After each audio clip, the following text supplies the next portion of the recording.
Hello and welcome to Daily Reflection with Aneel Aranha. Today is the 7th of January 2020 and we're going to reflect on Mark chapter 6, 34 to 44.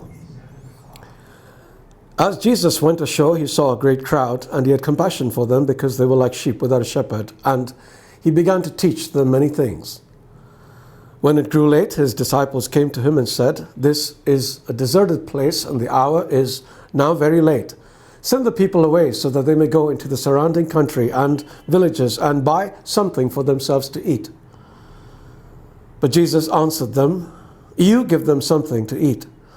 And they said to him, "Are we to go and buy 200 denarii worth of bread and give it to them to eat?" And he said to them, "How many loaves have you? Go and see." When they had found out, they said, 5 and 2 fish. Then he ordered them to get all the people to sit down in groups on the green grass. So they sat down in groups of hundreds and of 50s. Taking the 5 loaves and the 2 fish, Jesus looked up to heaven and blessed and broke the loaves and gave them to his disciples to set before the people, and he divided the 2 fish among them all. And all ate and were filled, and they took up 12 baskets full of broken pieces and of the fish. Those who had eaten the loaves numbered 5,000 men.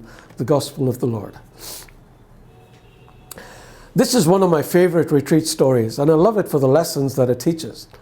And although we have reflected upon this same story so often in the past several months, there is always something new to be learned, and you will absolutely love this insight. But first, a brief background. Jesus has just heard that his friend John the Baptist has been beheaded. He goes off to be on his own, but people follow him.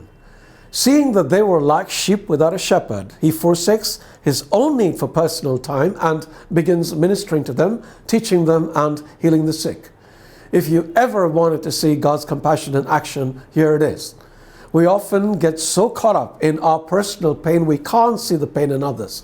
But we don't realize that when we look at the pain in others, our own pain is often forgotten. That's something to dwell upon, but what I want us to reflect on is what happens next. The apostles are people of compassion too. They see that it is getting late and the people are undoubtedly hungry. So they tell Jesus to stop talking so the people can go and get something to eat. Now listen to what Jesus tells them. He says, "You give them something to eat." The apostles were probably dumbstruck. They saw the need in people. They understood the need had to be addressed, but they never imagined that the solution would involve them. And it is the same with us. I am sure there is not a single person watching this who hasn't lamented the state of the world, and definitely more than once.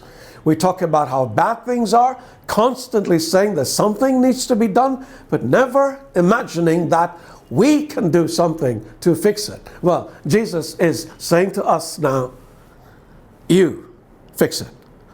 Our reaction is probably the same as the apostles. Total bewilderment. How?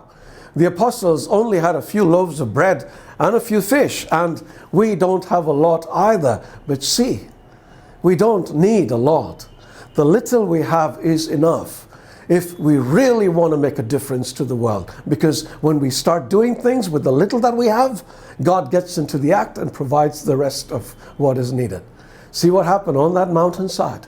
5,000 men, leave aside the women and kids, 5,000 men ate from those few loaves of bread and fish. So, do you think the world is a terrible place? Well, you change it. God bless you.